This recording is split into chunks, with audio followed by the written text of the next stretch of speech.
تعالي بس ما تخافيش، بس استني هوريهم. طب استنى.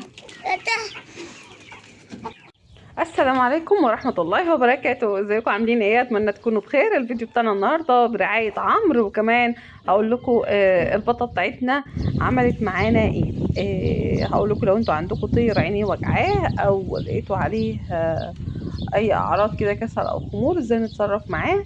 والحمد لله يعني العلاج اللي انا اديته لها عمل معاها مفعول. وكمان نعمل خلطة بقى للطيور، وتعالوا نشوف الفيديو.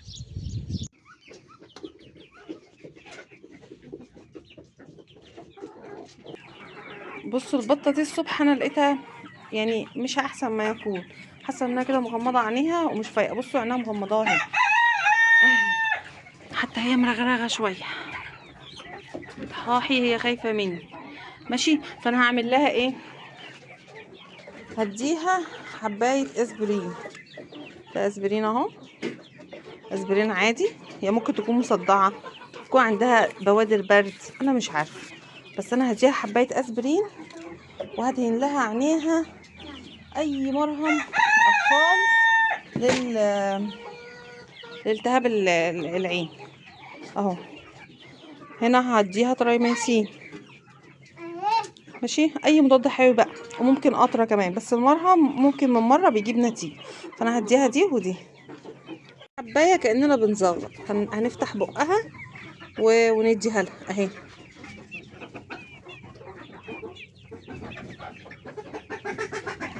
اهو كده. ونحط بقى الحبايه اهي كده بس. واحنا ماسكينها بقى نحط لها المرهم. هنا هتزهقها شويه عشان المرهم ممكن يلزقها، ولكن انا هبقى اجي بالليل واغسلها لها بميه سخنه، وان شاء الله كده ايه تبقى زي الفل. حطيت لها في العينين الاتنين. قومي يلا، هدخل دول بقى. عمرو ابني، عمرو، هاتي يا حبيبتي، هاتي يا جميل. ضربتك معلش، ما تاخدش البيضه بتاعتها تاني. كده خلاص انا عملت لها الاسعافات اللازمه. وبصوا ما شاء الله اللهم بارك، ده البيض بتاعها. بصوا بقى طيوري جعانين، كنت حاطه لهم في الخلطه بتاعت الصبح بطاطا، او بمعنى اصح كان في بواقي اكل كتير، وكنت انا عامله البطاطا فحطيت لهم شويه بطاطا. تمام، باقي بواقي بسيطه جدا هم مش عارفين ياكلوها اصلا. ده وقعت مني وانا بشيلها لاني جبت الشويه اللي فاضلين وقلت اعمل لهم الخلطه. تعالوا بقى نشوف هنعمل ايه. ده حوالي نص كيلو رده، وعليه شويه البطاطا الصغيرين اللي كانوا موجودين، وكيلو ونص ذره. النهارده انا مش هحط عيش، لاني انا بقالي كام يوم مواظبه على وجبه العيش، ان انا بحط لهم وجبه فيها عيش. النهارده مش حابه احط لهم عيش. هنحط بقى ايه، نقلب الميه بايد عمرو طبعا. هقلب انا كويس وارجع احط كيلو ونص علف اهو. ادي كيلو علف، ونحط عليه نص ونقلب ونقدمه للطيور. قلبهم، هم جعانين فانا هدخل على طول ليهم. بصوا بقى احلى منظر ممكن تشوفوه في الدنيا لما تبقى طيور جعانه كده. بصوا كده لما بيقع مني حاجه انا ما بشيلش همها، لان الفراخ البلدي دي ما شاء الله عليها، والفراخ بصفه عامه يعني اهو.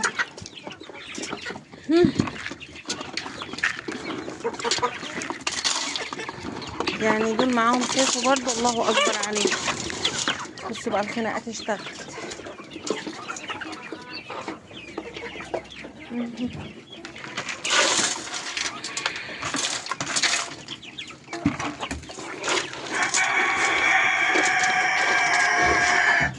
حتى ذكر البط جعان. بصوا بقى عشان انا ما بكترش الميه، وبكميه ما شاء الله كبيره، الشويه اللي تحت مش متقلبين كويس، لكن فيهم ميتهم فانا قلبتهم.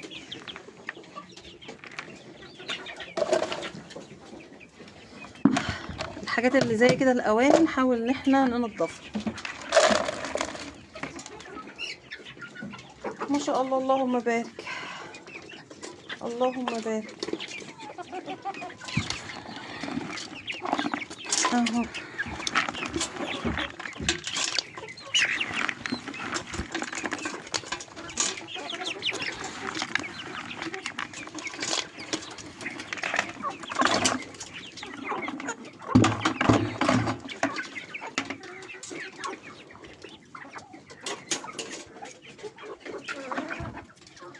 مفتوح عمرو بقى وهو بيجمع البيض. تعالوا اوريكم البيض اللي ربنا رزقنا بيه النهارده. بحط الحاجه المهمه هنا وبغطي عليها بالطبق التاني. بصوا ما شاء الله اللهم بارك، ده البيض بتاع النهارده 10 بيضات، الله اكبر. كده انا عندي النهارده انتاج البيض 100%. والله بجد انا ما كنتش عديتهم وما شفتهم. ده بتاع امبارح اهو. 1 2 بطل لعب يا عمرو. 3 4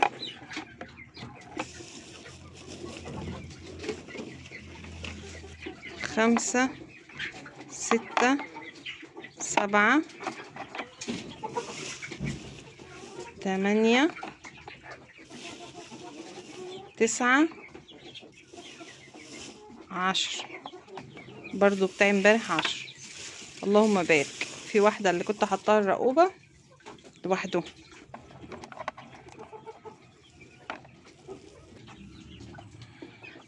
ما شاء الله ولا قوة الا بالله العلي العظيم. الفيديو النهارده بقى عايزين نتكلم فيه عن حاجة مهمة جدا، وهي صحة الطيور. ازاي نحافظ على صحة الطيور، ازاي بنعرف ان الطير ده محتاج حاجة او مش محتاج حاجة. الفرخة اللي عندنا مثلا دي ريشها واقع، معنى كده ان هي عندها نقص في الكالسيوم او في الاملاح المعدنيه. عايزه اقول لكم ان هي ابتدى ريشها يكسر، هي كانت بتغير ريش، فده شيء طبيعي، باضت شويه وبتغير. حتى كمان عايزه اقول لكم ان انا ابتديت كنت حاسه ان انا باخد 8 بيضات بس، دلوقتي بقيت اخد 10 بيضات كل يوم ما شاء الله اللهم بارك. انا الفراخ اللي عندي اصلا 10 بيضات، ساعات باخد 9. فاحنا بناخد بالنا من صحه الطير، بنديهم فيتامينات واملاح. الفرخه اللي بتبيض محتاجه فيتامينات واملاح، محتاجه تعوض نقص الكالسيوم اللي عندها. عندنا بودره البلاط. تعالى بس.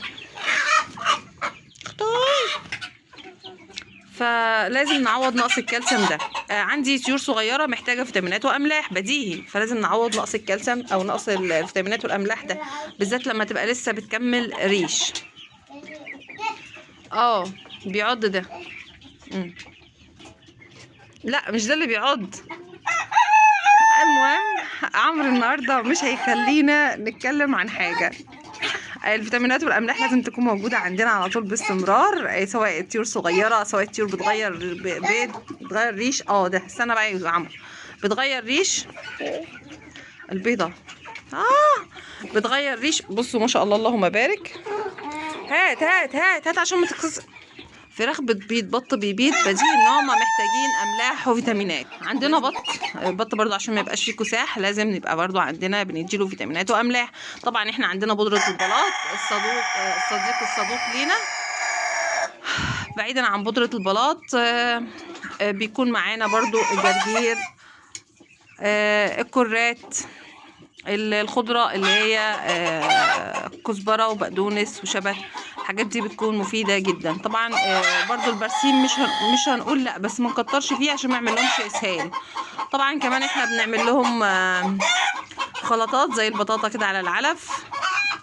كمان في حاجة حلوة قوي ممكن نوفر بيها حتى كمان في تكلفة العلف، ان احنا بنيجي اخر السوق بتكون الخضار سعره رخيص جدا، فممكن ناخد حبه شروه. والكلام ده قلته في اكتر من فيديو، ولكن برضو نقوله تاني من باب العلم بالشيء، ولعل وعسى غيرنا يستفاد منه.